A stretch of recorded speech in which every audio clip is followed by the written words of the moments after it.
online lecture and interactive session series. Now it is 4 p.m.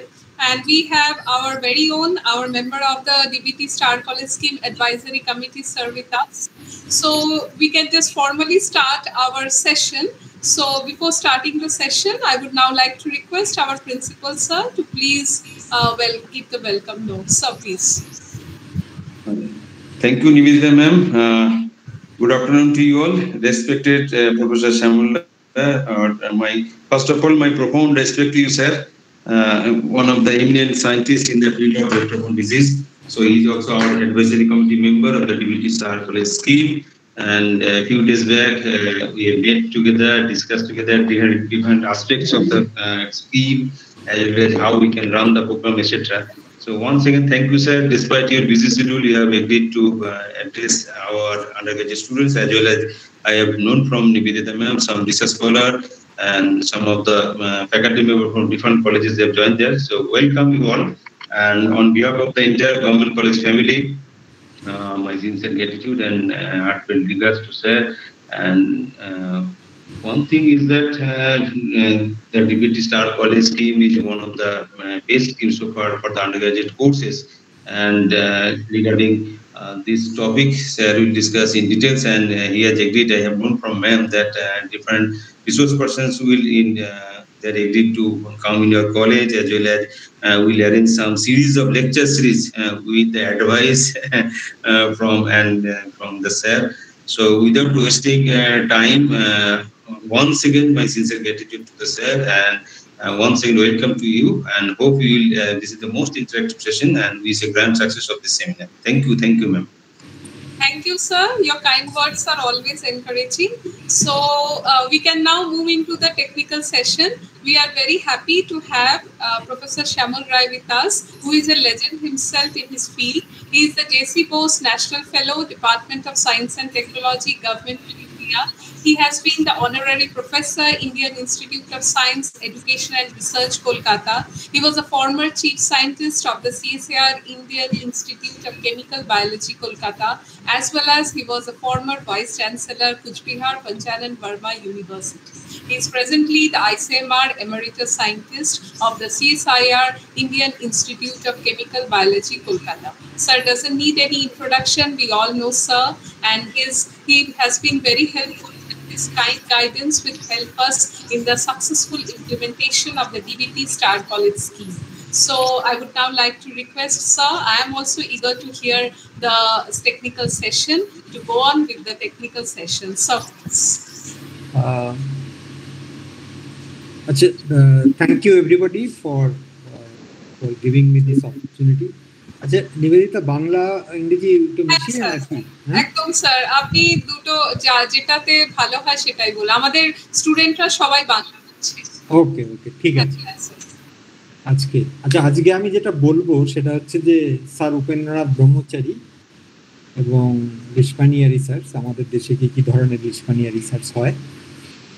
Upendranath ব্রহ্মচারীর নামটা সবাই স্টুডেন্টরা নিশ্চয়ই শুনে থাকবে, যিনি কালাজ্বরের ওষুধ আবিষ্কার করেছিলেন এবং সেই ওষুধ আবিষ্কারের ফলে লিশমানিয়াসিস বা কালাজ্বর অসুখটা, যেটা ব্রহ্মপুত্র ভ্যালি বা গ্যাঞ্জেটিক প্লেনে যে ভয়ঙ্কর রকম আকার ধারণ করেছিল, সেটাকে কন্ট্রোল করা সম্ভব হয়েছিল। এবং সেই সময় সেটা ব্রিটিশ ইন্ডিয়া, এবং সেরকম কোনো চিকিৎসা তখন ছিল না, কিন্তু উপেন্দ্রনাথ ব্রহ্মচারীর এই ডিসকভারি আমাদেরকে ভার্চুয়ালি কালাজ্বরকে নির্মূল করতে সাহায্য করেছিল আর কি। তো আমি একটু কালাজ্বর বা লিশমানিয়া সম্বন্ধে একটু বলবো, তারপরে স্যার উপেন্দ্রনাথ ব্রহ্মচারীর লাইফ এবং তার কর্মকাণ্ড সম্বন্ধেও বিস্তারিত আলোচনা করবো আর কি। তো কালাজ্বর অসুখটা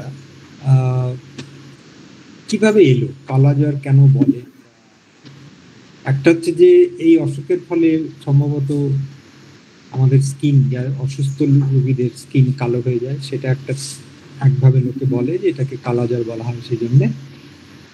আর আরেকটা যেটা আর কি বলতে পারো যে ফোক টেল, সেটা হচ্ছে যে যেহেতু এমন একটা মারণ ব্যাধি যার কোনো চিকিৎসা ছিল না এবং লোক মারা যাচ্ছে, তখন আমরা গডেস কালী এবং তার যেহেতু তার কাছে আমরা প্রে করি এবং যাতে আমাদের এই অসুখটা এখান থেকে নির্মূল হয়ে যায়, সেইভাবেও নাকি কালাজ্বর নামটা এসছে। কিন্তু 1824 সালের আগে এই ধরনের অসুখের কোনো ইতিহাস আমাদের দেশে ছিল না। কিন্তু কি করে এই অসুখটা 1824 সালে যশোর ডিস্ট্রিক্ট শুরু হলো সেটা এখনো অজানা, এবং যারা মেডিকেল ইতিহাসবিদ বা মেডিকেল হিস্ট্রি নিয়ে রিসার্চ করেন তারা এখনো বলতে পারেন না যে কেন যশোর ডিস্ট্রিক্টে এটা কি করে প্রথম হলো। এবং আমরা যদি এবার একটু উপর দিকে ম্যাপটার দিকে তাকাই তাহলে দেখতে পাবো যে প্রথমে এটা যশোর, যেটা এখন বাংলাদেশে, এবং যশোর থেকে এটা বর্ধমানে চলে এলো এবং পরবর্তীকালে এটার নামও হয়ে গেল বর্ধমান ফিভার। সেটা হচ্ছে 1860। তারপরে এলো হচ্ছে গারো হিলস, আসামের গারো হিলসে চলে এলো। গারো হিলস থেকে চলে এলো নওগাঁ ডিস্ট্রিক্ট, যেটা আসামে অবস্থিত। তারপরে হচ্ছে সেখান থেকে তেজপুর থেকে চলে এলো মঙ্গল বলে একটি জায়গা, এবং মঙ্গলদৈ থেকে যা হিস্ট্রি বলে সেটা হচ্ছে বিহারের পূর্ণিয়া ডিস্ট্রিক্টে এলো। পূর্ণিয়া ডিস্ট্রিক্ট থেকে তারপরে ওয়েস্ট বেঙ্গলের নকশালবাড়ি, তারপরে সেখান থেকে গুয়াহাটি এলো আর কি। তা এই যে আসামে, যেহেতু পুরো আসামটাই প্রায় আস্তে আস্তে অসুখে আচ্ছন্ন হয়ে পড়বে, এবং এখন এই অসুখটা পুরোপুরি নির্মূল হয়নি। বিহারের বিভিন্ন প্রান্তে এই অসুখ দেখতে পাওয়া যায়, এবং যেহেতু এটা আসামে হয়েছিল প্রথম দিকে, সেই জন্য এটাকে আসাম ফিভারও বলে। এবং যদি মেডিকেল জার্নাল দেখা যায় তাহলে কালাজ্বর বা লিশমানাইসিস অনেক সময় আসাম ফিভার বলেও লোকে বলে।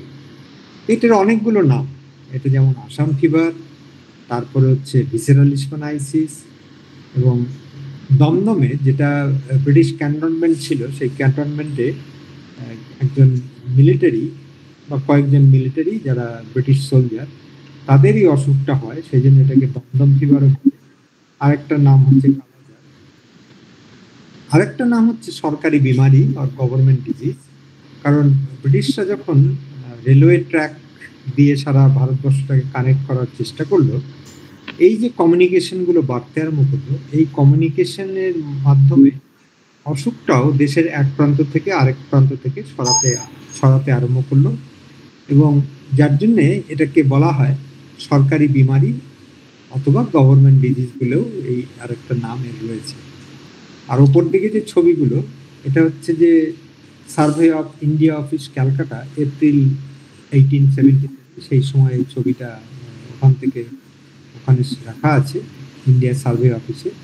এখানে কালাজ্বর পেশেন্টগুলো, তখন কিন্তু কোনো চিকিৎসা নেই, এবং আলটিমেটলি এই অসুস্থ কালাজ্বরে যাদের অসুখ হয়েছে আর কি, তারা কিছুদিন পরে মারা যাবে। কারণ এদের প্রধান লক্ষণগুলোর মধ্যে হচ্ছে এদের অ্যানিমিয়া হয়, রক্ত অল্পতা, এবং তার ইমিউনিটি অনেকটাই চলে যায়, যার জন্যে তারা বিভিন্ন অন্যান্য অসুখে ভোগে, এবং আলটিমেটলি যদি ট্রিটমেন্ট না হয় তাহলে 5-6 মাসের মধ্যে তারা মারা যায়।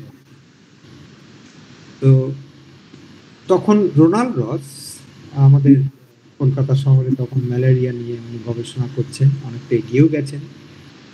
তোমরা যদি এই বইটা পড়ো তাহলে অমিতাভ ঘোষের লেখা বইটার নাম হচ্ছে ক্রোমোজোম, এবং এই বইটাতে রোনাল্ড রসের খানিকটা কলকাতার যখন উনি ছিলেন তার জীবন সম্পর্কে এই ক্যালকাটা ক্রোমোজোম এই বইটার মধ্যে অনেকটাই অমিতাভ ঘোষ এটাকে কভার করেছেন। এবং তখন ব্রিটিশ গভর্নমেন্ট রোনাল্ড রসকে বলল, তুমি আসামে যাও, আসামে গিয়ে এই অসুখটা কালাজার যে অসুখটা হচ্ছে তার ব্যাপারে তুমি বোঝার চেষ্টা করো, কারণ উনি তখন অলরেডি খানিকটা প্রমাণ করেছেন যে ম্যালেরিয়া মস্কিটোর মাধ্যমে হয়, এবং ব্রিটিশ গভর্নমেন্ট তাকে বলল যে তুমি আসামে যাও, আসামে গিয়ে দেখো যে এই অসুখটা কেন হচ্ছে এবং এর সাথে মশার কোনো সম্পর্ক আছে কিনা। সেইটার জন্যে রোনাল্ড রসকে তখন আসামে পাঠানো হয়, এবং রোনাল্ড রস তখন বিভিন্ন রকম গবেষণা বা ইনভেস্টিগেশন আসামে গিয়ে করলেন। কিন্তু উনি একটা ব্যাপারে খুব মানে বুঝতে পারলেন যে এই অসুখটা মশাবাহিত নয়, সেটা উনি কিন্তু রিপোর্টে বললেন যে অসুখটা কিন্তু মশাবাহিত নয়। ম্যালেরিয়ার মতো, ম্যালেরিয়া যেমন মশার মাধ্যমে যা ট্রান্সমিটেড হয়, কিন্তু এই কালাজ্বর অসুখটা কিন্তু মশার মাধ্যমে কিন্তু ট্রান্সমিটেড হয় না, এটা অন্য কোনো কিছু ব্যাপার আছে। সেই রিপোর্টটা উনি গভর্নমেন্ট অফ ইন্ডিয়াকে দিলেন, report on the nature of kala azar by Ronald Ross. এটা কলকাতা 1899। সেই বছরে উনি এই রিপোর্টটা গভর্নমেন্ট অফ ইন্ডিয়ার কাছে জমা করলেন, এবং উইথ এ নোট যে এই অসুখটা কিন্তু মস্কিটোর মাধ্যমে হয় না, অন্য কোনো কিছুর মাধ্যমে হয়তো এই অসুখটা বাহিত হয়, সেটা উনি তার রিপোর্টে লিখলেন। এবারে এই অসুখটার আরেকটা নাম হচ্ছে দমদম ফিভার, এবং এই দমদমে যখন ব্রিটিশ ক্যান্টনমেন্ট মিলিটারিরা থাকতো, মিলিটারিরা এবং মিলিটারিদের মধ্যেই অসুখটা খানিকটা ছড়িয়ে গেল, এবং তার মধ্যে একজন পেশেন্ট তার অবস্থা খারাপ হলো। খারাপ হওয়ার ফলে তাকে নিয়ে যাওয়া হলো রয়্যাল ভিক্টোরিয়া হসপিটাল, সেটা ইংল্যান্ডে রয়্যাল ভিক্টোরিয়া হসপিটালে নিয়ে যাওয়া হলো তার চিকিৎসার জন্য। কিন্তু সব রকম চিকিৎসাই হলো, কিন্তু ব্রিটিশ সোলজার ওই হাসপাতালে উনি মারা গেলেন। উইলিয়াম লাইশম্যান বলে একজন মেডিকেল সায়েন্টিস্ট, তিনি আফ্রিকাতে কাজ করেছিলেন, এবং উনি সেই পেশেন্টের পোস্টমর্টম ইনভেস্টিগেশন করলেন। করে উনি দেখতে পেলেন সেই পেশেন্টের স্প্লিনের মধ্যে কিছু কিছু ছোট ছোট ডটসের মতো উনি দেখতে পেলেন, এবং উনি যেহেতু আফ্রিকাতে ওই আফ্রিকান স্লিপিং সিকনেস, যেটা সেটসি ফ্লাইয়ের মাধ্যমে ট্রান্সমিটেড হয় যারা, এবং সেই অসুখে আফ্রিকান স্লিপিং সিকনেসে যারা ভোগে তারা অলমোস্ট আনব্রোকেন স্লিপে চলে যায়। তো ওনার একটা ধারণা হলো যে, এবং সেই হয়তো ইন্ডিয়াতেও হয়তো আফ্রিকান স্লিপিং সিকনেস হয়তো হতে পারে, সেইটা উনি একটা প্রেডিক্ট করলেন। তারপরে চার্লস ডনোভান বলে একজন বিজ্ঞানী, চার্লস ডনোভানের জন্ম কলকাতায় 1863-তে।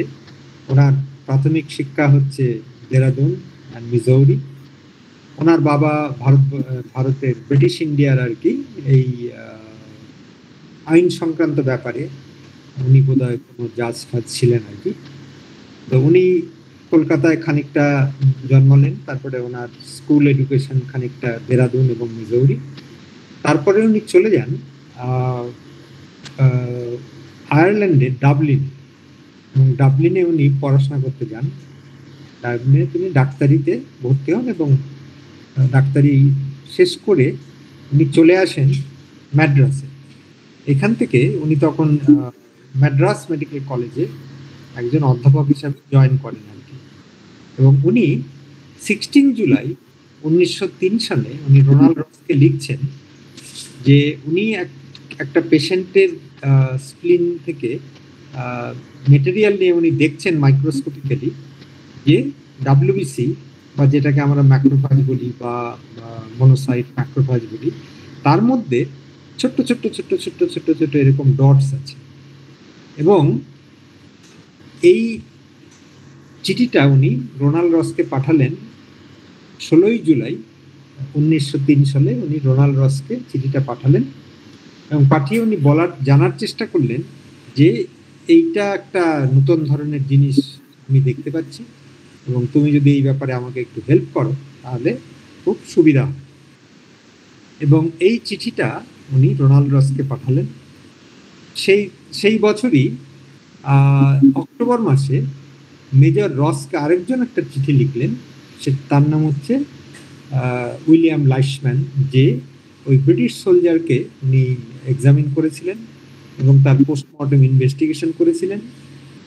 দুজনেই রোনাল্ড রসের কাছে জানতে চাইলেন যে তারা যেটা পাচ্ছে সেইটা ম্যালেরিয়া ডেফিনেটলি নট, কারণ হচ্ছে ওটা আরবিসি মধ্যে যে ম্যালেরিয়া থাকে, কিন্তু এরা আরবিসির মধ্যে নেই, এরা ডাব্লিউবিসি বা ম্যাক্রোফাজের মধ্যে এই ধরনের ছোট ছোট ছোট ছোট ডটস ওনার দেখতে পাচ্ছেন।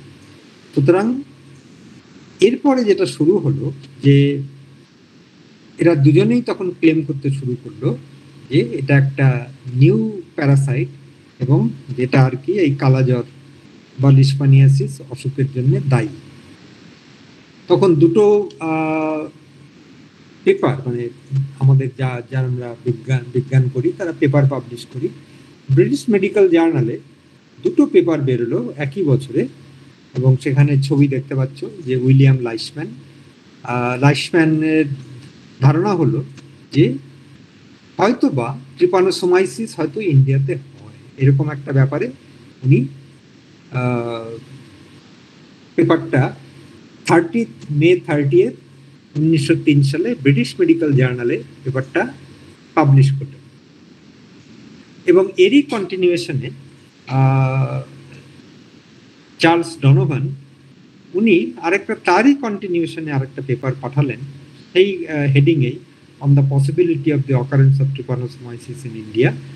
এবং আগে যেটা রোনাল্ড রসকে উনি পাঠিয়েছিলেন, এবং দুজনেই দেখাচ্ছে যে এই অসুখের জন্যে যা টাইনি ডটসগুলো ছিল প্রবাবলি সেই প্যারাসাইটগুলোই হয়তো দায়ী। তারপরে আরম্ভ হলো যে কে এই ডিসকভারার অফ দিস প্যারাসাইট, এই নিয়ে ভীষণ রকম গন্ডগোল আরম্ভ হলো।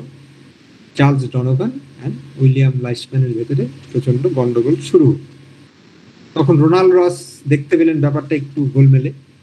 রোনাল্ড রস 28 নভেম্বর 1903 সালে ব্রিটিশ মেডিকেল জার্নালে আরেকটা পেপার পাবলিশ করলেন, এবং এর নাম দিলেন দুজন বিজ্ঞানীর নামের,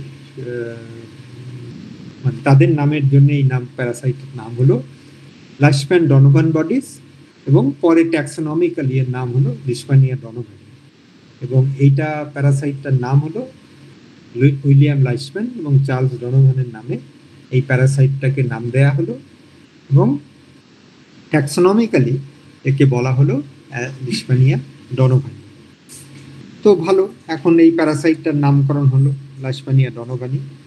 কিন্তু যে প্রমাণটা এখনো হলো না যে এই প্যারাসাইটটাই যে অসুখের জন্য দায়ী, অসুস্থ লোকের পেটে বা স্প্লিন বা লিভারে এটা পাওয়া যাচ্ছে, কিন্তু এটাকে তো প্রমাণ করতে হবে যে এই প্যারাসাইটটাই ওই অসুখের জন্য দায়ী, এবং বৈজ্ঞানিকভাবে সেইটাকে প্রমাণ না করা অবধি এইটা যে ওই অসুখের জন্য দায়ী সেইটা কিন্তু বলা যাবে না, কিন্তু এটাকে প্রমাণ করতে হবে।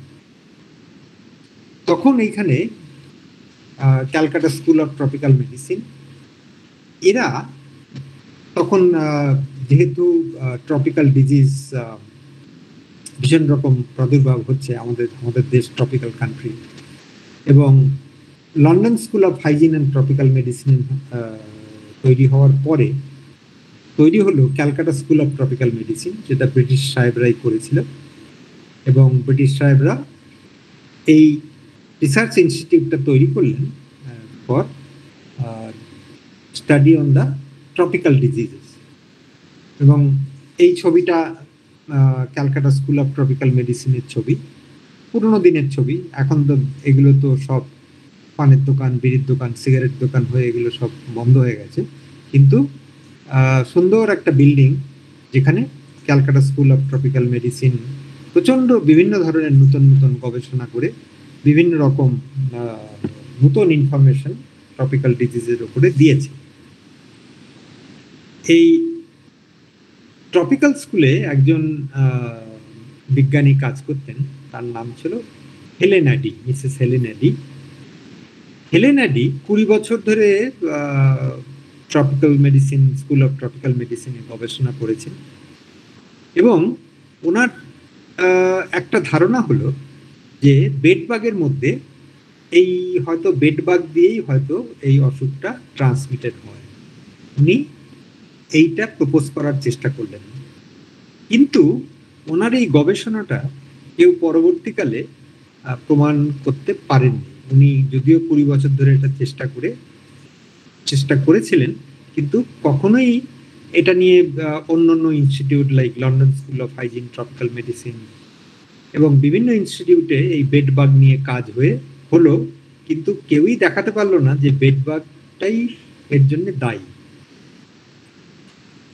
তখন বেডবাগের মধ্যে যে প্যারাসাইটটা উনি আবিষ্কার করেছিলেন সেইটা মাইক্রোস্কোপিক্যালি লিশমানিয়া প্যারাসাইটের মতো দেখতে। সো এই মিস্টেকটা উনি করেছিলেন আর কি, মানে ওনার অবজারভেশনে যে প্যারাসাইটটা উনি দেখতে পেয়েছিলেন বেডবাগের মধ্যে, কিন্তু দেখতে এক্স্যাক্টলি লিশমানিয়া প্যারাসাইটের মতো।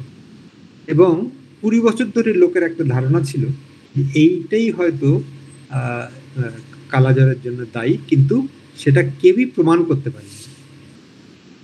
তখন আলেকজান্ডার সিন্টন বলে আরেকজন সাহেব, তিনি ক্যালকাটা স্কুল অফ ট্রপিক্যাল মেডিসিনে কাজ করতেন, উনি প্রোটোজোলজিস্ট। এবং এখানে দেখতে পাচ্ছ ওই আলেকজান্ডার সিন্টন, উনি ডাক্তার এবং ওয়ার ফ্রন্টে গিয়ে বিভিন্ন রকম পেশেন্টদের সাহায্য করতেন। এই সিন্টন সাহেব ভারতবর্ষের বিভিন্ন প্রান্তে ঘুরে বেড়াতেন। ঘুরে বেরিয়ে উনি যেটা দেখার চেষ্টা করলেন যে এক ধরনের ফ্লাই আছে যাকে আমরা স্যান্ড ফ্লাই বলি বা বেলে মাছি বলি। উনি দেখতে পাচ্ছেন যে আসামের যে সব অঞ্চলে কালাজ্বর হয় সেখানে বেলে মাছির প্রাদুর্ভাব খুব বেশি, এবং যেখানে যেখানে কালাজ্বর নেই সেখানে বেলে মাছিটাও নেই। এবং ওই ধরনের উনি একটা ম্যাপ বানালেন যে কোথায় কোথায় কালাজ্বর হচ্ছে আমাদের দেশে, আসাম বা বিভিন্ন প্রান্তে, এবং বেলে মাছি কোথায় কোথায়। এবং উনি যখন দুটো ম্যাপকে একটার উপরে বসালেন, উনি সারপ্রাইজিংলি দেখতে পেলেন যে একটা আরেকটার উপরে সুপার ইম্পসিবল। তার মানে যেখানে বেলে মাছি আছে সেখানে কালাজ্বর আছে, যেখানে বেলে মাছি নেই সেখানে কালাজ্বর নেই। তখন সিন্টন সাহেবের একটা ধারণা হলো যে বেলে মাছিগুলোই হয়তো এটার জন্যে এবং অসুখের জন্য দায়ী, এবং বেলে মাছি হয়তো এই প্যারাসাইটটাকে ট্রান্সমিট করছে। কিন্তু সেটা তো এগেন প্রমাণ করতে হবে, সেটা তার জন্যে অনেকটা আবার নতুন করে কাজ শুরু হলো ক্যালকাটা স্কুল অফ ট্রপিক্যাল মেডিসিনে। তারা বেলে মাছিগুলো ল্যাবরেটরিতে গ্রো করতে শুরু করলেন এবং বেলে মাছি গ্রো করে তাদের কলোনি বানালেন। কলোনি বানিয়ে ল্যাবরেটরিতে যে বেলে মাছিগুলো তৈরি হলো, শোনা যাচ্ছে না, আপনি বললেন মিউট হয়ে গেছেন, শুনতে পাচ্ছি না। মিউট হয়ে গেছি? Yes sir, একটু ডিস্টারবেন্স হয়েছিল। I have muted, no problem sir. এখন ঠিক আছে? হ্যাঁ হ্যাঁ হ্যাঁ, কারোর একজনের মাইক ভুল করে অন হয়ে গেছিল। ও আচ্ছা আচ্ছা, দেখো কতটা এগিয়ে এসেছি আমি, না সব এন্ড অফ দি আগের স্লাইডে যাব? না না স্যার, অতটা শোনা যাচ্ছিল। ঠিক আছে, এবারে তো প্রমাণ করতে হবে যে এই বেলে মাছিটাই এর জন্য দায়ী। তখন Calcutta school of Tropical medicine এই বেলে মাছির কলোনি তৈরি করলো, ল্যাবরেটরিতে গ্রো করতে শুরু করলো, এবং বেলে মাছি এখন যথেষ্ট পরিমাণে ওরা ল্যাবরেটরিতে তো ব্রেড করিয়ে ওরা প্রচুর বেলে মাছি তৈরি করতে আরম্ভ পেলো আর কি। কিন্তু স্টিল তো প্রমাণ হয় না যে এই বেলে মাছিটাই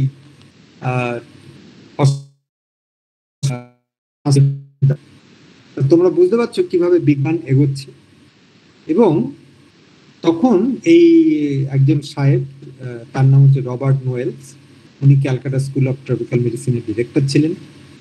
রবার্ট নোয়েলস উনি এবারে কি করলেন যে এই বেলে মাছিগুলো যেগুলো ল্যাবরেটরিতে তৈরি হয়েছে এবং যে পেশেন্টগুলো ভর্তি ছিল ক্যালকাটা স্কুল অফ ট্রপিক্যাল মেডিসিনে, যারা কালাজ্বরে সাফার করছে, উনি সেই বেলে মাছিগুলো মশারির মধ্যে ছেড়ে দিলেন। মশারির মধ্যে ছেড়ে দিয়ে বেলে মাছিগুলো তখন ওই পেশেন্ট থেকে ব্লাড নেবে, এবং ব্লাড নিয়ে যদি তার মধ্যে এই প্যারাসাইট থাকে তাহলে ওনারা সেটা দেখতে পাবেন। এরকম প্রচুর বেলে মাছি তারা পেশেন্টের ব্লাড নিতে পেশেন্ট থেকে ব্লাড বেলে মাছিগুলো নিল, এবং ওরা প্রচুর এরকম বেলে মাছি ল্যাবরেটরিতে ডিসেকশন করে করে দেখতে পেল যে অনেক বেলে মাছির মধ্যেই প্যারাসাইট আছে। তার মানে এবারে এটা বোঝা গেল যে এই বেলে মাছিগুলো পেটের মধ্যে যেহেতু এই প্যারাসাইটটা রয়েছে, তাহলে হয়তো এই বেলে মাছিগুলো হয়তো দায়ী হতে পারে, কিন্তু স্টিল প্রমাণ হয় না যে বেলে মাছিগুলো এই ট্রান্সমিশনের জন্য দায়ী। তখন এইচ শর্ট বলে একজন ক্যালকাটা স্কুল অফ মেডিসিনের একজন ডাক্তার এবং অ্যান্ডারসন বলে একজন চিকিৎসক, তারা সবাই ক্যালকাটা স্কুল অফ ট্রপিক্যাল মেডিসিনের সাথে জড়িয়েছিলেন, এবং তার সাথে একজন ইন্ডিয়ান কাজ করতেন, তার নাম হচ্ছে CS স্বামীনাথন। এবং এরা সবাই মিলে যে কাজটা করলো সেটা হচ্ছে আসামে তখন টি প্ল্যান্টেশন যে ছিল, আসামের টি প্ল্যান্টেশন থেকে প্রচুর 6জন না 7জন টি প্ল্যান্টেশন থেকে ওই লেবার নিয়ে এসে তাদেরকে নিয়ে এসে ক্যালকাটা স্কুল অফ ট্রপিক্যাল মেডিসিনে ভর্তি করে এবারে যে ফ্লাইগুলো ইনফেক্টেড ছিল সেই ফ্লাই দিয়ে এবার ওই ভলান্টিয়ার যেগুলো আসাম থেকে ওরা নিয়ে এসেছিল তাদেরকে এবারে সেই তাদের মশারির মধ্যে এই ফ্লাইগুলো যেগুলো পেশেন্টের ব্লাড নিয়েছে তাদেরকে ছেড়ে দিল। এবং কিছুদিন পরে দেখা গেল যে পেশেন্টগুলো যারা আসাম থেকে নিয়ে এসেছিল, নর্মাল হেলদি ইন্ডিভিজুয়াল, যারা ইনফেক্টেড স্যান্ডফ্লাই দিয়ে যাদের বাইট করেছিল, তাদের মধ্যে কয়েকজন কালাজ্বর ডেভেলপ করল। তার মানে এটা প্রমাণ হলো, এন্টায়ার সাইকেলটা প্রমাণ হলো যে স্যান্ডফ্লাই সিমটম যেটা প্রেডিক্ট করেছিলেন যে বেলে মাছি দায়ী হবে, এবং সেটা সরাসরিভাবে প্রমাণ হলো যে বেলে মাছি এই ভেক্টর, যার থ্রু দিয়ে কালাজ্বরের জীবাণু একজন থেকে আরেকজনের মধ্যে ট্রান্সমিটেড হয়। সো এবং এটা একটা দারুণ ডিসকভারি যেটা আমাদের ক্যালকাটা স্কুল অফ ট্রপিক্যাল মেডিসিনে হয়েছিল। এবং ক্যালকাটা স্কুল অফ মেডিসিনের খুব গ্লোরি আছে, তারা বিভিন্ন ব্যাপারে অনেক নতুন নতুন কাজ করেছেন আর কি একসময়। এবারে আরেকজন বিজ্ঞানী কলকাতার, এবং PC সেনগুপ্ত বলে একজন বিজ্ঞানী ক্যালকাটা স্কুল অফ ট্রপিক্যাল মেডিসিনের, এবং NN Dasgupta and DL Bhattacharya, এই DL ভট্টাচার্য এবং NN দাশগুপ্ত তারা প্রথম কলকাতাতে ক্যালকাটা ইউনিভার্সিটি ফিজিক্স ডিপার্টমেন্টে ইলেকট্রন মাইক্রোস্কোপটা সেট আপ করেন। আমি যেটা শুনেছি যে ইলেকট্রন মাইক্রোস্কোপ কেনার মতো টাকা ক্যালকাটা ইউনিভার্সিটি ছিল না, ওরা কিছুটা যন্ত্রাংশ কিনে নিয়ে এদেশে এসেছিল আর কি, ওই NN দাশগুপ্ত এবং DL ভট্টাচার্য। ওই বিজ্ঞানীরা তারা তখন রাজাবাড়ের যে লেদ মেশিনের যে মিস্ত্রি, তাদেরকে দিয়ে সেই প্রত্যেকটা যন্ত্রাংশ মানে নিজেরা ওই ঘষে বানিয়ে ওই ইলেকট্রন মাইক্রোস্কোপটাকে তৈরি করেছে।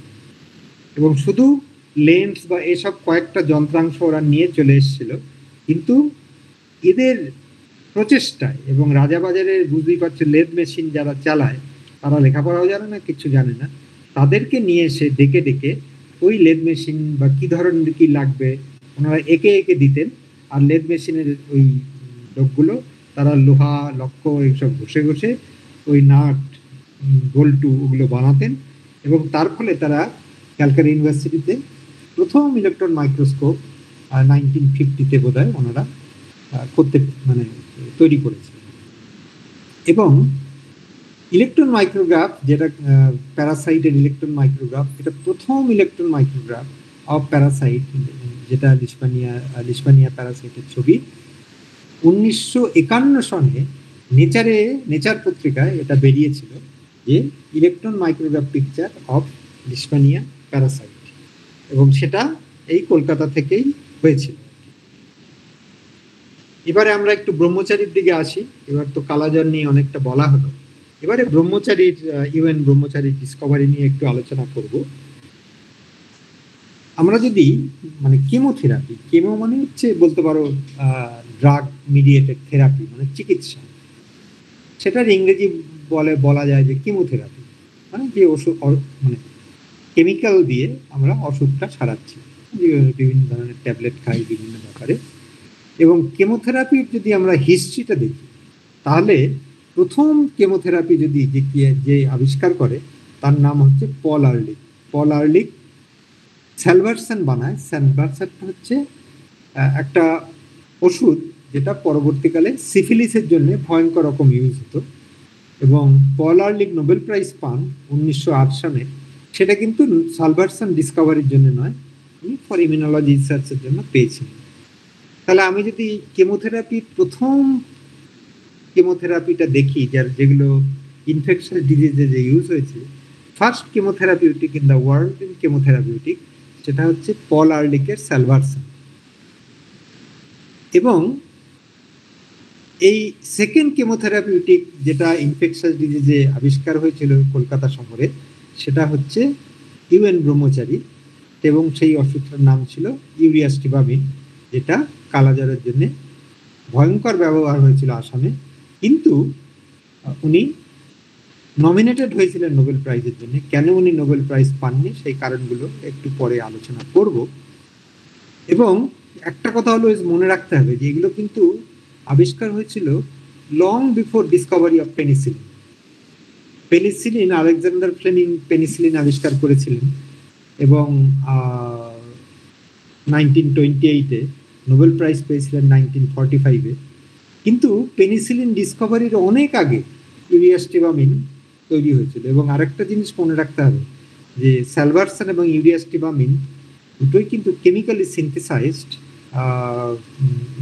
তারা ল্যাবরেটরিতে সিনথেসাইজড কম্পাউন্ড। কিন্তু পেনিসিলিন তো ওটা একটা চান্স অবজারভেশন, যেটা আলেকজান্ডার ফ্লেমিং পেনিসিলিন আবিষ্কার করেছিলেন। তারপরে এলো ডোমং এর সালফোনামাইড, উনি নোবেল প্রাইজ পান 1939-এ।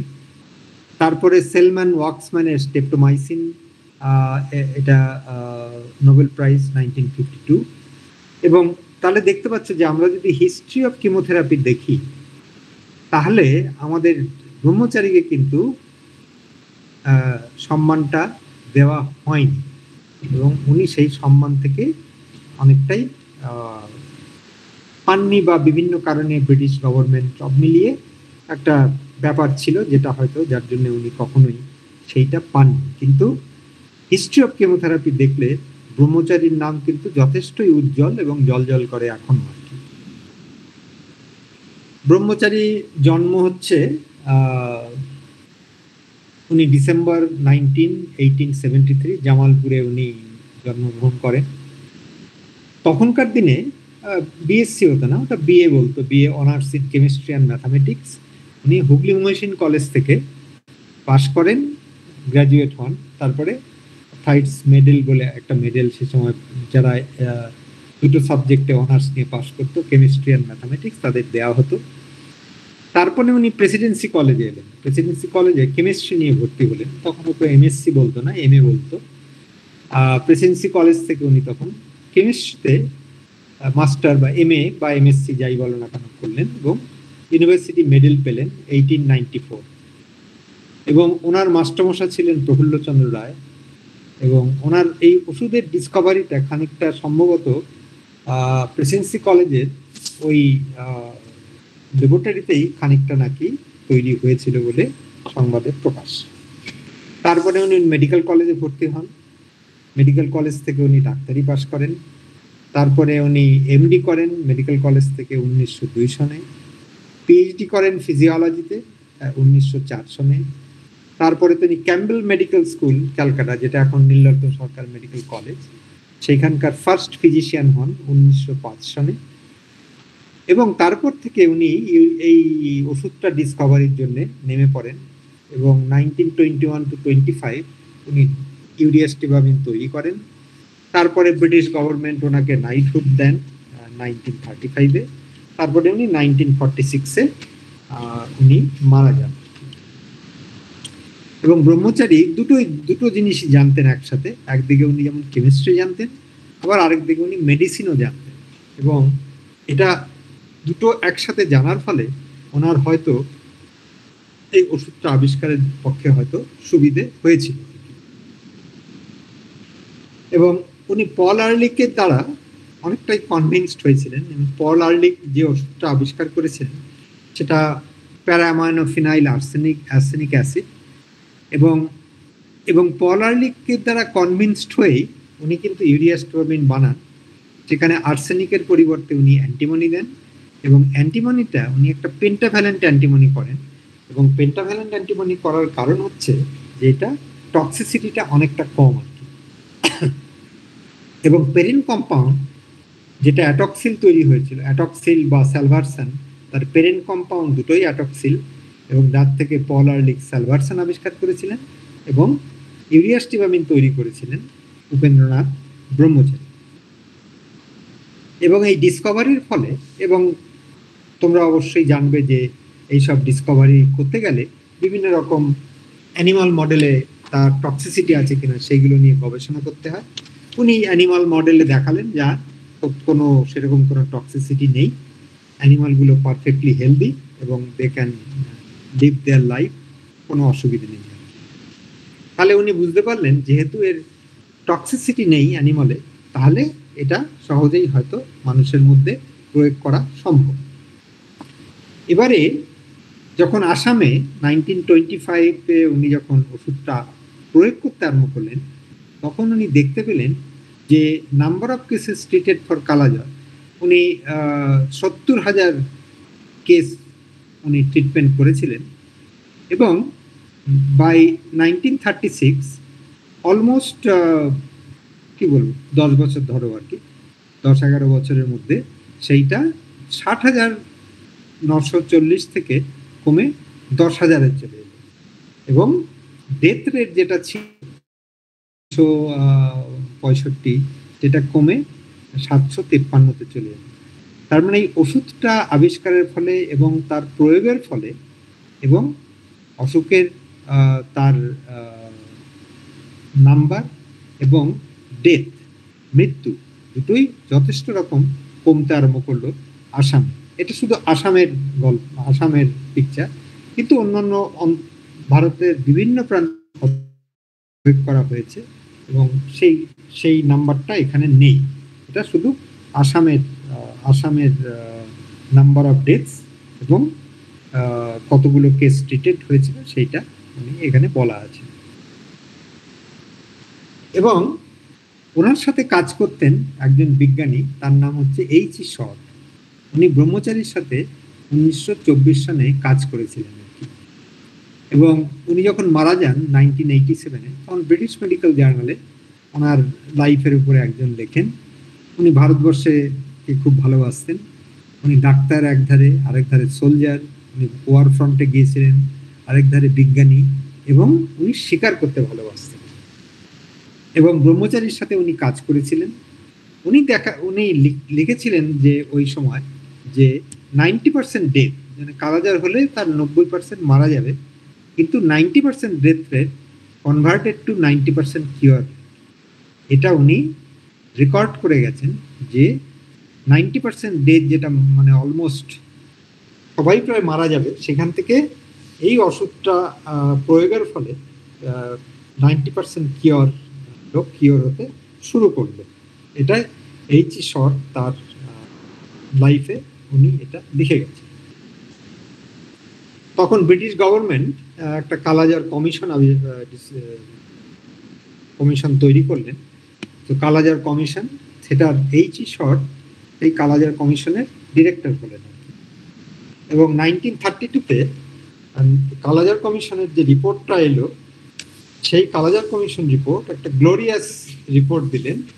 তাতে লিখছেন, H. E. Short, we found uriastipamine is eminently safe and reliable drug, and in 7 years we treated some thousands of cases of Kala-Azar and saw thousands more treated in treatment centers. The acute fulminating type characteristics of the peak period of an epidemic responds to treatment extraordinarily promptly, with an almost dramatic cessation of fever and diminution of size of spleen and return to normal condition to health.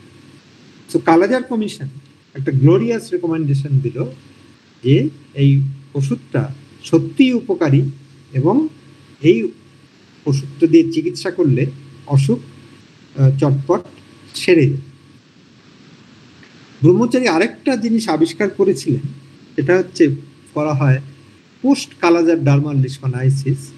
এই যে গায়ে যে ছোট ছোট আঁচিলের মতো বা ফোড়ার মতো দেখা যাচ্ছে ছোট ছোট, এটা ব্রহ্মচারী দেখিয়েছিলেন যে কালাজার হওয়ার ফলে কিছু কিছু কেসে, মানে অ্যাবাউট 1 to 3, 4, 5% কেসে এই অসুখটা সেরে যাওয়ার পরে, পুরোপুরি সেরে যাওয়ার পরে, ইভেন 20-25 বছর পরেও এই ধরনের একটা ধরনের ফোড়ার মতো হয়। এইটা পরে, এবং উনি ব্রহ্মচারী দেখিয়েছিলেন যে এর মধ্যে প্রচুর কালাজারের প্যারাসাইট থাকে, এবং পরে ব্রহ্মচারী এই অসুখটার নাম দেন পোস্ট কালাজার ডার্মাল লিশমানাইসিস অর পিকেডিএল। সেটা কিন্তু এখনো প্রচুর লোক বিহারে দেখতে পাওয়া যায় যাদের একসময় কালাজার হয়েছিল, তাদের এই ধরনের ফুসকুড়ির মতো বিভিন্ন গায়ের বিভিন্ন প্রান্তে আছে, এবং যেহেতু এতে কোনো অসুবিধা হয় না, এগুলো তারা নর্মাল লাইফ লিড করতে পারে, কিন্তু যার জন্যে এই ধরনের লোকেরা চিকিৎসকের কাছে যায় না। কিন্তু যেটা প্রবলেম হয় সেটা হচ্ছে যে যেহেতু এর মধ্যে প্যারাসাইট আছে, সেহেতু যদি বেলেমাছি এর উপরে পড়ে এবং বেলেমাছি যদি সেই প্যারাসাইটটা তার পেটে নিয়ে এবং গ্রো করতে শুরু করে, এবং সেই বেলেমাছি যদি কাউকে কামড়ায়, তাহলে তার কালাজার হবে। এবং এই ধরনের পেশেন্টরা, তাদের এমনি কোনো প্রবলেম নেই, তারা দিনের কাজকর্ম করতে পারে, দে ক্যান ডু এভরিথিং, এবং তাদের কোনো সিমটমও নেই যে তাদের কোনো অসুবিধা হচ্ছে, তাও নয়, কিন্তু এরা রিজার্ভার হিসেবে কাজ করতে পারে এবং অন্যকে অসুখটা ছড়াতে পারে, যার জন্যে এদেরকে চিকিৎসার প্রয়োজন। এবং ব্রহ্মচারীর জীবনে বিশেষ কিছু বন্ধুর থেকে বোধহয় কিছু কিছু লোক ছিল যারা ওর বিরুদ্ধাচরণ করেছে। তার মধ্যে একজন হচ্ছেন আর.এন. চোপড়া।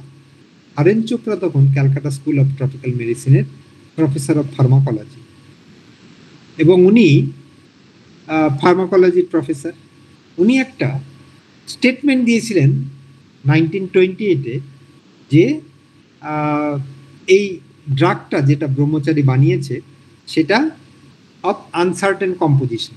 এই যে ব্রহ্মচারীর ওষুধটা আনসার্টেন কম্পোজিশন, সেইটা এই আর.এন. চোপড়া একটা স্টেটমেন্ট দেয়, কিন্তু আর.এন. চোপড়া কিন্তু সেটা এক্সপেরিমেন্টালি দেখানো নি, বা উনি ফার্মাকোলজিস্ট, সুতরাং ওনার এক্সপেরিমেন্ট করার সেই সুযোগটা ছিল কিনা আমি জানি না। কিন্তু ওনার এই স্টেটমেন্টের এগেনস্টে বা কোনো একটা বিজ্ঞান করতে গেলে তোমাকে সবসময় একটা রেফারেন্স দিতে হয় যে কার কাজটা রেফার করে এটা বলছো, কিন্তু উনি কিন্তু কোনো রেফারেন্স দেননি। এই সেন্টেন্সটা লিওনার্ড রজার্স, উনি তখন ক্যালকাটা স্কুল অফ ট্রপিক্যাল মেডিসিনের ডিরেক্টর, লিওনার্ড রজার্স তার নেচার আর্টিকেলে 1939-এ এই কথাটা, আর.এন. চোপড়ার এই কথাটাকে তুলে দেন আর কি। কিন্তু দুঃখের বিষয় যে এইটা কোথা থেকে আর.এন. চোপড়া পেল সেই সম্বন্ধে কিন্তু কোনো বক্তব্য সেখানে ছিল না আর কি। সুতরাং একজন বৈজ্ঞানিক হিসাবে এটা কিন্তু গ্রহণযোগ্য নয়, কারণ এটা কোনো বৈজ্ঞানিক যদি করে থাকে তাহলে সেটা তার রেফারেন্সটা এখানে থাকা উচিত ছিল। কিন্তু লিওনার্ড রজার্স, তিনি ট্রপিক্যাল স্কুলের ডিরেক্টর ছিলেন, উনি এই রামনাথ চোপড়ার এই সেন্টেন্সটাকে তুলে নেচার পত্রিকায় একটা আর্টিকেল লেখেন, যেটা ব্রহ্মচারীর বিরুদ্ধে গেল। 1940-তে তোমার মেঘনাদ সাহা এবং বীরবল সাহানি, এরা দুজন ভারতীয় বিজ্ঞানী। মেঘনাদ সাহার নাম তোমরা শুনে থাকবে সবাই। বীরবল সাহানি তখন উনি বটানির, উনি এবং দুজনেই এফআরএস, মেঘনাদ সাহা এফআরএস এবং বীরবল সাহানি দুজনেই এফআরএস। এবং মেঘনাদ সাহা বীরবল সাহানিকে লিখল যে nominate Brahmachari for the membership of the royal society, মানে এফআরএস হওয়ার জন্য মেঘনাদ সাহা এবং বীরবল সাহানি দুজনে চেষ্টা করলেন। এবং ব্রিটিশ কেমিস্ট জেএল সাইমনসন উনি রাজি হলেন, যে অ্যাজ এ প্রপোজার হিসাবে উনি রাজি হলেন আর কি। ওনাকে, কারণ এইটা একটা কেমিস্ট্রির লোক দরকার, কারণ ব্রহ্মচারী একজন ফিজিসিস্ট, আর হেমেন সাহা একজন ফিজিসিস্ট, আর বীরবল সাহানি একজন বোটানিস্ট। সুতরাং ওনারা নমিনেট করতে পারবেন না, এটা নমিনেট করতে পারে একজন কেমিস্ট, যার জন্য জেএল সাইমনসনকে তারা রিকোয়েস্ট করেছিলেন এবং উনি রাজিও হলেন। এবং সেকেন্ডার কারা কারা? মেঘনাদ সাহা এবং আরও কারা কারা ছিলেন? কে.এস. কৃষ্ণন, তিনি সিভি রমনের সাথে কাজ করেছিলেন, বীরবল সাহানি, তারপরে স্টিফেন্স, এলেন ফ্রেনার and Soyel. This people also, তারা পার্সোনাল নলেজ থেকে ব্রহ্মচারীকে সেকেন্ড করলেন। আর জেনারেল নলেজ থেকে যারা যারা করলেন তারা হচ্ছে গিবসন, ডোনান অ্যান্ড লাডিংহাম। এরা সবাই মিলে ব্রহ্মচারীর ব্যাপারটাকে রয়্যাল সোসাইটিতে পাঠালেন, যে একে আমরা রয়্যাল সোসাইটির মেম্বার করতে চাই, মানে এফআরএস করতে চাই। 1943-তে এভি হিল, যিনি chairman of the council of the royal society, উনি একবার ভারতবর্ষে এসেছিলেন। এবং হিল, এই যে রজার্সের যে আর্টিকেলটা নেচারে বেরিয়েছিল, Hill was seemingly influenced by Rogers article. রজার্সের নেচার পত্রিকায় যে কাগজটা বেরিয়েছিল, লেখাটা, তাতে যেতে লিখেছিল আনসার্টেন কম্পোজিশন, এভি হিল সেই পেপারটা পড়ে কনভিন্সড হয়েছিলেন যে হয়তো ওষুধটা ঠিক নয়। কিন্তু মেঘনাদ সাহা স্ট্রং লেটার লিখেছিল রজার্সকে, যে তুমি এটা কি করে লিখলে। কিন্তু রজার্স কখনোই ব্রহ্মচারীর চিঠির কিন্তু উত্তর দেননি, এবং Rogers never replied to Saha's challenge. 1944 Hill কিন্তু কনভিন্সড হলেন বাই সাহাজ আর্গুমেন্ট, এবং তখন তিনি রয়্যাল সোসাইটির যিনি প্রেসিডেন্ট ছিলেন হেনরি ডেল, এবং এটা নিয়ে ব্রহ্মচারীর ব্যাপারটা নিয়ে আলোচনা শুরু করলেন। এবং তখন হেনরি ডেল হচ্ছে রয়্যাল সোসাইটির প্রেসিডেন্ট।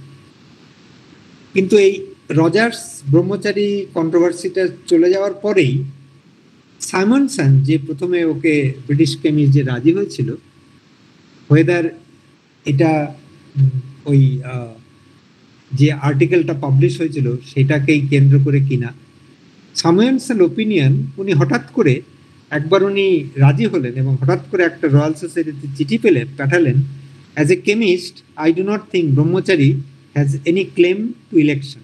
এবং এই চিঠিটা উনি একবার যখন ওনাকে প্রপোজার হিসেবে অ্যাগ্রি করলেন, এবং তারপরে রয়্যাল সোসাইটিতে আবার একটা চিঠি পাঠিয়ে বললেন যে ওনার কোনো ইলেকশনে বা রয়্যাল সোসাইটিতে সুযোগ পাওয়ার কোনো, তার সুযোগ হওয়ার কোনো চান্স নেই। কিন্তু পরবর্তীকালে সাহার সাথে তার একটা ফাইট হয়, এবং তারপরে উনি এই চিঠিটাকে প্র্যাকটিক্যালি তুলে নেন, তার স্টেটমেন্টটাকে, এই সাইমনসন যে স্টেটমেন্টটা দিয়েছিলেন, সাহা এবং বিভিন্ন এদের চাপে পড়ে সেটাকে তুলে নেন আর কি। তারপরে তখন ডেল এবং হিল দুজনেই স্টিল ইন্টারেস্টেড টু এক্সপ্লোর ব্রহ্মচারীর চান্স। 1944 H.W.H. গ্রে, একজন কেমিস্ট, ওনার কাছে এটাকে পাঠানো হলো আর কি। এবং উনি যেটা লিখলেন যে দিস, বললেন যে he stated that there are some controversies about the nature of compound, but he continued, যেটা উনি বললেন যে this criticism does not distract from the credit due to Brahmachari for the discovery of this useful drug. মানে উনি grey এটাকে strongly বললেন যে ব্রহ্মচারীর ডিসকভারিটাকে discredited করার কোনো মানে হয় না, কিন্তু 1945 ব্রহ্মচারীর কেসটা ঝুলে রইল, কিন্তু 1946 ব্রহ্মচারী মারা গেল। এই মারা যাওয়ার ফলে রয়্যাল সোসাইটির নিয়ম অনুযায়ী একজন মারা যাওয়ার পরে আর কেউ রয়্যাল সোসাইটির মেম্বার হতে পারে না, এবং সেইভাবেই ব্রহ্মচারী ওই যে একটা চিঠি, একটা আর্টিকেল যেটা লিওনার্ড রজার্স বের করেছিলেন, তার বেসিসে ব্রহ্মচারী তার রয়্যাল সোসাইটির মেম্বার হওয়ার সুযোগ থেকে পুরোপুরি বঞ্চিত হলেন এবং 1946-এ উনি মারা গেলেন। এবং কালাজ্বর আমাদের দেশে কমে গেলেও বিহারে যথেষ্ট এর প্রাদুর্ভাব আছে, এবং আফ্রিকাতে এর অবস্থাটা খুবই খারাপ। এবং এখানে একটা ছবিতে দেখতে পাচ্ছি সাউথ সুদান এই প্রবলেমটা কিরকম, তারপরে ইটস ইন ইথিওপিয়া প্রবলেমটা কিরকম। এবং এই যে একজন বিজ্ঞানী এবং ডাক্তার জিল সিম্যান, এবং যেহেতু সাউথ সুদান একটা নিউ রিপাবলিক, 2-3 বছর আগে এটা স্বাধীন হয়েছে, এবং ওখানে কোনো সেরকম সুবন্দোবস্ত নেই চিকিৎসা। জিল সিম্যান দেখতেই পাচ্ছ, উনি স্টেথোস্কোপ গলায় দিয়ে ওষুধ একটা মানে প্যাকেট মাথায় দিয়ে জুতো হাতে করে উনি একটা নদী পেরিয়ে চিকিৎসা কেন্দ্রে যাচ্ছেন, চিকিৎসা কেন্দ্রে যাচ্ছেন, এবং কালাজ্বরের চিকিৎসা, কালাজ্বর যাদের হয়েছে তাদের চিকিৎসা করার জন্য আর কি। বুঝতেই পারছো কি ধরনের কমিটমেন্ট, যে চিকিৎসা করার জন্য উনি একটা নদী পেরিয়ে জুতো হাতে ওষুধ মাথায় নিয়ে উনি নদী পেরিয়ে চিকিৎসার জন্য এগোচ্ছেন আর কি। এবং ব্রহ্মচারীকে আমরা মনে রাখি তার এই ডিসকভারির জন্য, এবং CSIR একটা ব্রহ্মচারী অ্যাওয়ার্ড অ্যানাউন্স করেছে, এবং এভরি 2 বছর পরে পরে ব্রহ্মচারী অ্যাওয়ার্ড দেওয়া হয় বিশিষ্ট বিজ্ঞানীদের, এই ব্রহ্মচারী অ্যাওয়ার্ড দেওয়া হয়। এবং কালাজ্বর নিয়ে এই ইন্ডিয়ান ইনস্টিটিউট অফ কেমিক্যাল বায়োলজিতে যে গবেষণা শুরু করেছিলেন তার নাম হচ্ছে জ্যোতিষচন্দ্র রে, এবং জ্যোতিষচন্দ্র রের লেখাপড়া হচ্ছে জার্মানিতে। ওনার প্রথম লেখাপড়াটা শান্তিনিকেতনে, শান্তিনিকেতন থেকে তিনি চলে যান, এবং ওনার একটা বাংলা লেখায় আমি পড়েছি যে গুরুদেবের খুব কাছের মানুষ ছিলেন জ্যোতিষচন্দ্র রায়। উনি তারপরে কিছু সময়ের জন্য কলকাতা মেডিকেল কলেজে পড়েন, সেখান থেকে চলে যান জার্মানিতে হুম্বোল্ট মেডিকেল সেন্টার থেকে উনি পড়াশোনা করেন, করে উনি চলে যান যে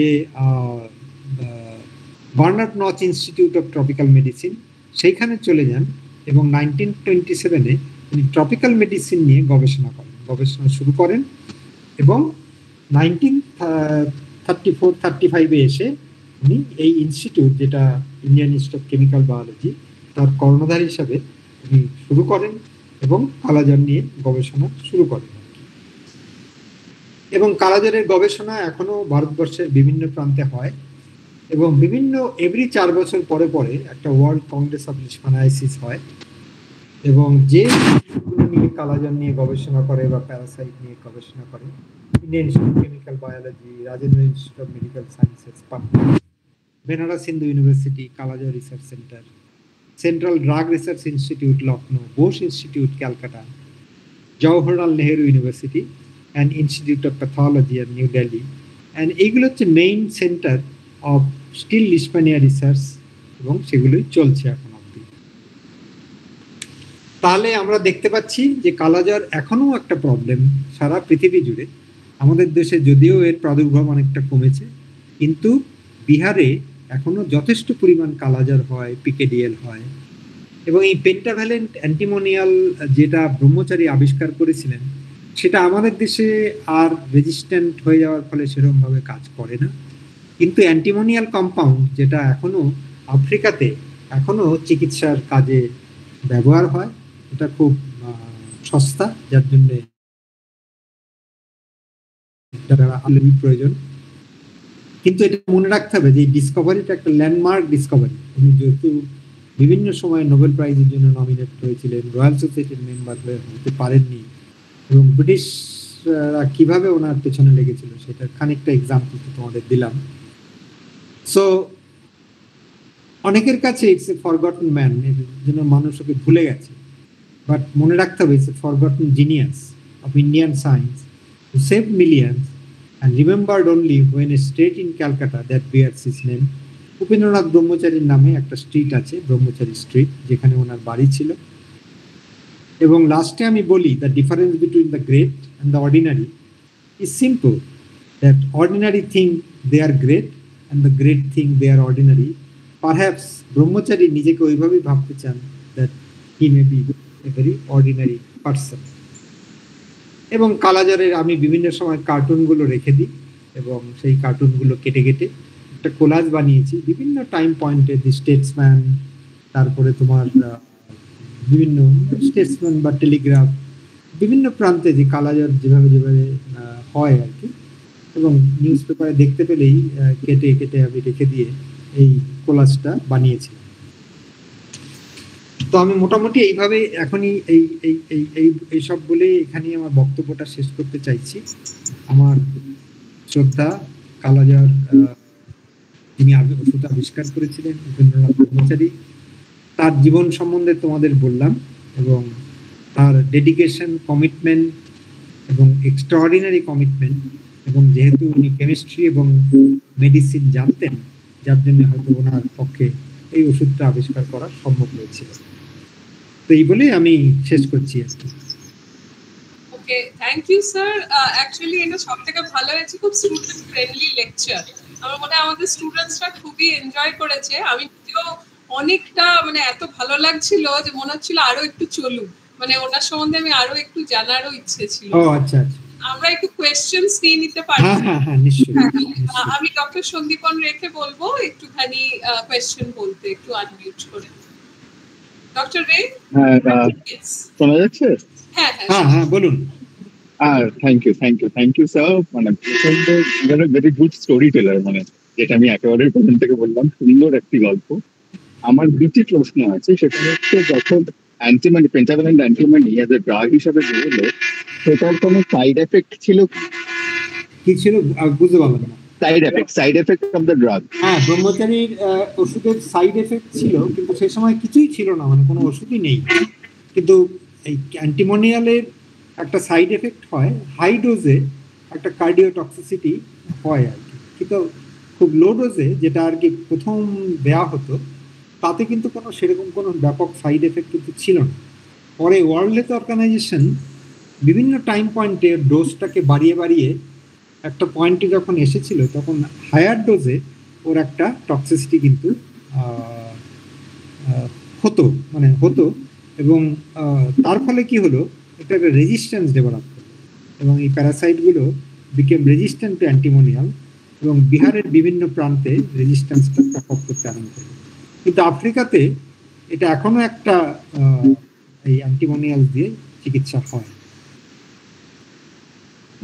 থ্যাংক ইউ স্যার। আরেকটা প্রশ্ন, চোপড়া যখন ওটাকে চ্যালেঞ্জ করলো, যে বললো আনসার্টেন কম্পোজিশন, সেটাকে চ্যালেঞ্জ করে ব্রহ্মচারী কখনো কিছু রিপোর্ট বার করেনি? চ্যালেঞ্জ করেছিলেন এবং তিনি এক্সপেরিমেন্ট করে করে দেখিয়েছিলেন, এবং সেটা নিয়ে উনি আর্টিকেলও লিখেছিলেন নেচারে। এখন সাহেবের বলা এক নেটিভের বলার মধ্যে তো তফাৎ আছে, সেই ডিফারেন্স। হ্যাঁ, সে তো অবশ্যই। Okay, thank you, sir. Thank you, Dr. for such a wonderful lecture. আমি বলবো আরো যদি কেউ question, Lipika De, can you just unmute yourself and speak? হ্যাঁ স্যার, প্রথমে আপনাকে খুব ধন্যবাদ জানাই, আপনার সময় বার করে আমাদেরকে আপনি যেসব ইনফরমেশন গুলো দিচ্ছেন তার জন্য আমরা খুবই থ্যাঙ্কফুল। তো একটা কোশ্চেন ছিল যে ভিসেরাল যে লেশমেনিয়া ইন্ডিয়াতে কিভাবে ট্রিট করা হয়, মানে এখনো মানে এখন যে ওষুধগুলো এসছে সেই ওষুধগুলো অন্য ধরনের, যেমন একটা অ্যান্টি ক্যান্সার ড্রাগ যেটা কাজ হয়, তার নাম মিল্টাফোসিনটা ইউজ হয়।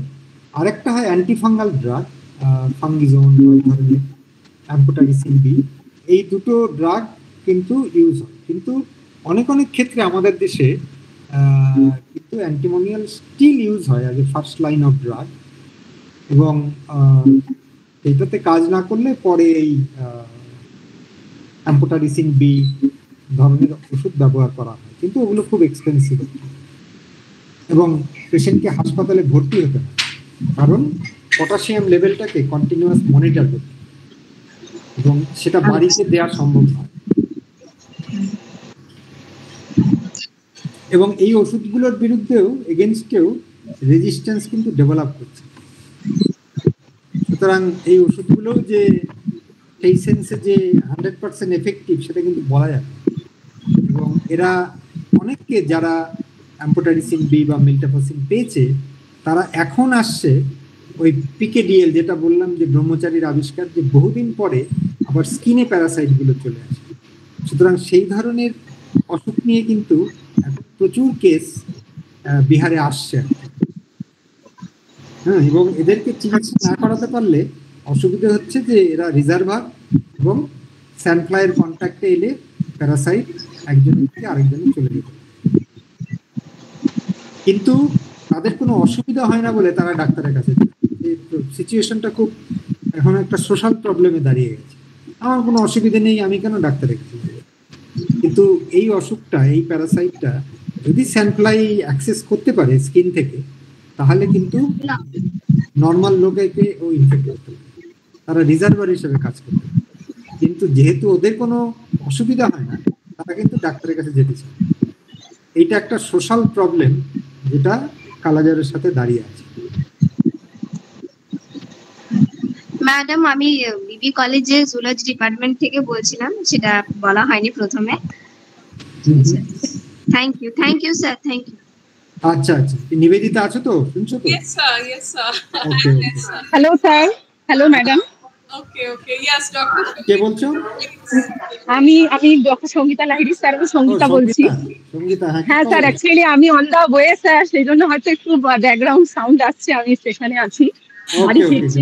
থ্যাংক ইউ স্যার, এত সুন্দর, অনেকদিন পর স্যার আবার টক শুনলাম, আবার সেই একই রকম মেসমারাইজ হয়ে গেলাম। Thank you sir. আমাদের স্টুডেন্টরা অনেকেই জয়েন করেছিলেন, প্রায় more than 24-25। Thank you sir আবার এনগেজ করার জন্য, এত সুন্দরভাবে বলার জন্য স্যার। Thank you sir, thank you madam for giving me the scope and my students. Thank you. Yes. Our website, we have given the link so anyone could join today. So it is so nice that faculty members and colleges, other students have also joined, and our students and faculty members were also very happy. Amra sir apnar kaছ থেকে আরো কিন্তু lecture চাই, মানে আমার এত ইচ্ছে করছে যে আরো একটু যদি বললে, মানে আমার সবথেকে যেটা ভালো লেগেছে যে আপনি যখন ওই পুরো গল্পটা বললেন, how he was denied the membership of the Royal Society. So I think this is the scenario with many Indian scientists, because they are not given the same credit as the others have been given, or maybe due to some kind of things. But it is incredible job that Professor Brahmachari did, and he has not been given so much of recognition due to one letter or any kind of controversy. আচ্ছা, আরেকটা জিনিস আমি বলতে ভুলে গেছি। এটা হচ্ছে যে এখানে একটা হচ্ছে যে মেজর ডনোভানের এই প্লাকটা মাদ্রাস মেডিকেল কলেজের ওয়ালে ছিল আর কি। ওকে। এবং ওয়াল থেকে এটা ফেলে দেওয়া হয়েছিল। ওকে। তখন হিন্দুতে এটা নিয়ে একটা আর্টিকেল বেরোয়। আচ্ছা। যে একজন বিশিষ্ট বিজ্ঞানী তার প্লাক মাদ্রাস মেডিকেল কলেজের ওয়াল থেকে ফেলে দেওয়া হয়েছে এবং গার্বেজে দিয়ে দেওয়া হয়েছে। তখন হিন্দুর যে রিপোর্টার এটা দেখেছিল, এবং হিন্দুতে 2001 সালে এটা হিন্দু পত্রিকায় বেরোয়। তখন তাড়াতাড়ি সব ওই তামিলনাড়ু অ্যাসেম্বলিতে আপলোড হয় আর কি। তখন ওই গার্বেজ থেকে এই প্লাকটা তুলে নিয়ে আবার মেডিকেল কলেজের ওয়ালে লাগানো হয়। মানে স্যার এত বড় একটা ফরগটন প্লাক আর কি।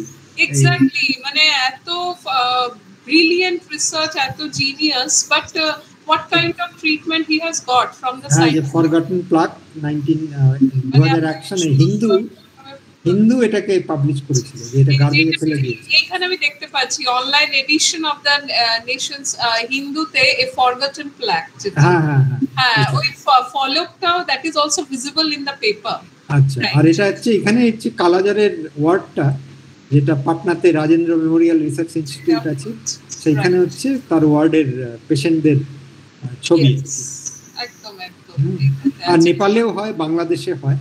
স্যার আরেকটা বলবো, আরেকটা ডিফারেন্স আছে, যেমন আমি নিজে ফার্মাসিউটিক্যাল কেমিস্ট্রি ওদের স্কিল এনহ্যান্সমেন্ট কোর্স হিসেবে পড়াই, বাট ওইখানে কিন্তু we are given very in the syllabus, যে কোনো ইউনিভার্সিটি বা এতেই দেখি আমাদের কিন্তু ওই ড্রাগস গুলোই দেয়া হয় which have been celebrated, for example penicillin বা for example streptomycin, but কালাজ্বর বা ওই ধরনের যে অসুখগুলো আছে and the medicines which has been say discovered by Indian scenario, সেটা কিন্তু আমাদের স্টুডেন্টদের সিলেবাস। এটা কি সাহেবদের লেখা বই নাকি? মানে সিলেবাসেই দেখছি এই ড্রাগগুলো পড়াতে হবে। এবার ওই ড্রাগগুলোর মধ্যে দেখছি 80% has been discovered abroad। মানে এইটা আমার মনে হয় আমাদের একটুখানি ভাবার সময় এসেছে।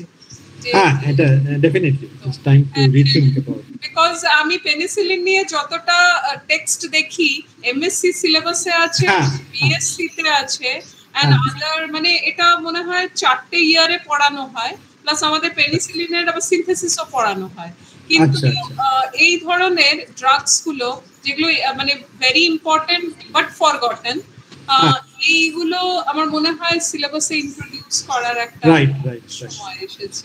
এইটা কালাজ্বর এখানে দেখতে পাচ্ছ এখন জম্মু কাশ্মীরেও হচ্ছে, এখন নতুন নতুন কেস হচ্ছে, আর হিমাচলের হিলসে আবার এই অসুখ আসছে আর কি। সুতরাং একদিক কমছে তো আরেক দিক বাড়তে হবে বলছে। হ্যাঁ, মানে it is really a great problem, but quite unnoticed বলা যেতে পারে স্যার, মানে like other things, but it was really beautifully tethered lecture and very nicely said, মানে very much nicely said, and I would like to inform all of the participants এটা আমরা ইউটিউবে we will be say giving in our DBT Star College Scheme say channel, so that all of you can follow many times. Sir আমরা আরো কিছু lectures চাই আপনার কাছ থেকে। হ্যাঁ, ঠিক আছে, আমি রাজি আছি, কোনো অসুবিধা নেই। এরপরে বলবো হচ্ছে infectious diseases and human civilisation. Yes definitely sir, আমার মনে হয় আমাদের সময় এসেছে আমাদের স্টুডেন্টসদেরকে একটু হিস্ট্রি অফ দ্য সায়েন্স পড়ানো। হ্যাঁ, আমি বলবো তোমাদের আরো তোমাদের সিরিজে যখন লোক কম পড়বে তখন একদম স্যার, ঠিক আছে, নাইস, একদম প্রক্সি দিয়ে দেবো। Yes, we have also designed a feedback form for our participants. আমি participants পাঠিয়ে দেব আজকে, and I will also share with you, sir, their comments as well as questions. So, if there are not any questions, I think we can just wind up the session, and we can have sir in another very interesting session, right? Okay. Yes. Sure. I look forward. Yes. So, thank you all participants for joining. I would like to conclude that it was a wonderful lecture and wonderful, Dr. Shongita Bemini, thanks for your kind words. So we can just join in another lecture, and it will be very interesting for our undergraduate, postgraduate students, research scholars, as well as faculty members. So thank you sir, for helping us in the academic journey. Thank you, sir. Sure. Okay.